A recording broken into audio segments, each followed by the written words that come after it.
Hey gang, Zippo again. It's been about 10 seconds since my last video. This is my old 23D Briggs that I've had in a couple of different videos I've shown for adjusting and setting up a bunch of different things. So we're going to do it on the carburetor now too. This is the unit that I showed you in the last video. You turn everything in, you turn this down till it just seats, and just barely, you'll feel it. Don't try to over tighten it because you can mess up that needle very, very easily. Then back this off 1 1/2 turns, and I've got to turn it back a 1/4 turn because I turned it to the flat side so you guys could see it.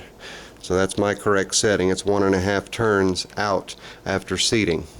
Then up here, right up here, you'll see your idle adjust screw. And again, it's kind of hard to get to when you've got everything assembled. You can get to it, but it's a little difficult.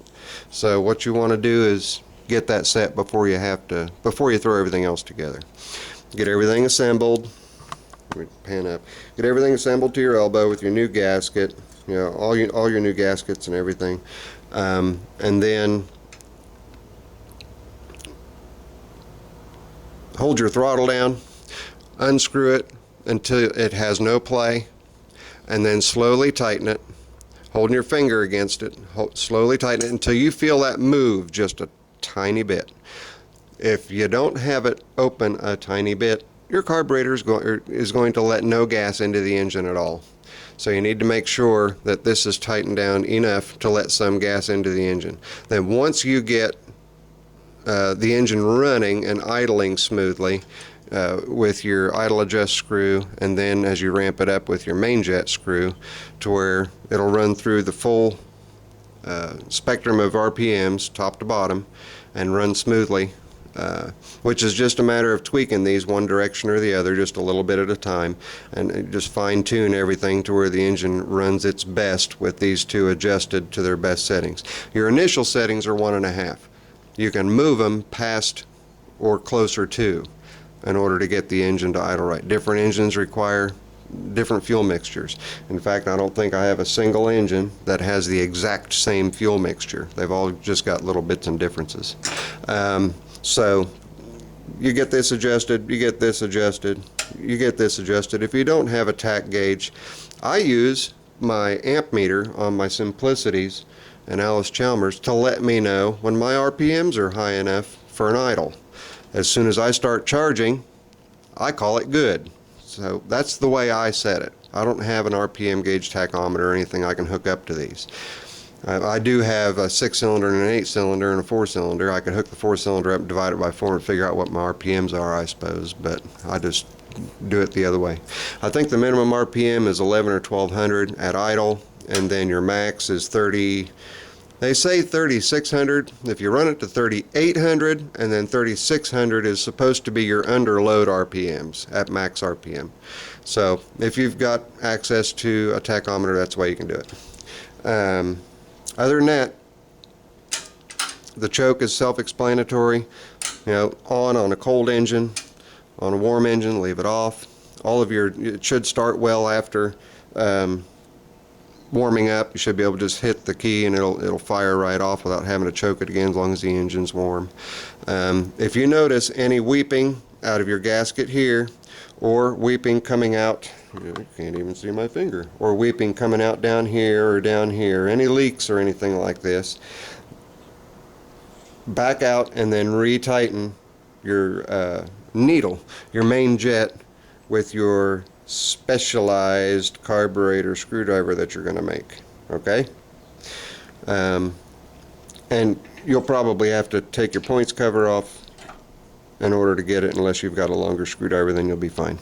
But at any rate, if anybody has any questions, any problems, any issues or anything with their carburetors after going through these steps and stages, give me a holler. I'll see if I can help you out. I've helped a couple guys to get what they thought were dead engines resurrected and running again, and their thanks is more than enough for me, because that's what I live for when I do these videos. So don't hesitate to ask. Don't think that you're being a pain. Don't think nothing of the sort, because you're not being a pain. Like I say, you know, I'm disabled. There's very little I can do. What I can do is help you guys keep your engines running good and explain how some things work that I know. And if I don't know, I can try to point you in the right direction. So don't hesitate, fellas. You got a question, ask me. best I can say is, or the worst I can say is, sorry, I can't help you, but this guy might be able to, or, hey, I can help you, here's what you do, or I'll make a video of it. I can talk some people through it through messages. Others, I really need to come out and make an actual video of it so that it's a little easier to understand. And that's what I've done here today. Carburetor rebuilds on these old Briggs are pretty straightforward. Your carburetor may have 3 bolts like I was mentioning in the other video. It may have 4 bolts. That's just about your only difference. Just make sure that when you get a carb rebuild kit that you get the carb rebuild kit based on all 3 sets of numbers that are on your Briggs engine. The code is what type of like 23D. My code tells me that it's a specific type of engine made for a specific application, and it may have differences from one code to the other as far as how it's carbureted.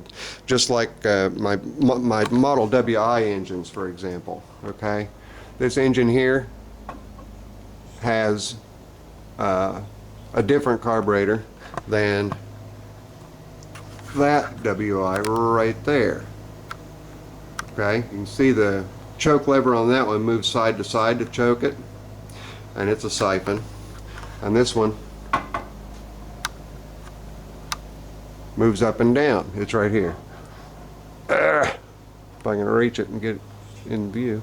Okay, see, it's right here, and it's just a lever that moves up and down. So one moves side. So you're going to have, and that's just the difference in the maker. That's actually a Sears Model 500, but it's a WI. And this is that's an actual WI for Briggs and Stratton, made by Briggs and Stratton, not for Ward's or for Sears or for Penny's or for anybody else, or for Gilson or what have you. Make sure that when you're ordering your carb kit that you have your complete set of numbers and they are correct for the engine and carburetor that you're putting on your tractor. And I guess that's it. You guys, spring's here. Everyone's starting to get busy. They're finding little problems out that's going on with their mowers. I'm discovering that with the number of questions I'm getting. And I encourage anybody who sees my videos, if you've got a problem or a question or something I've explained or shown on a video that's not concise enough, you need a little bit better instruction, let me know. Give me a holler. It's Zippo. Later. I'm out.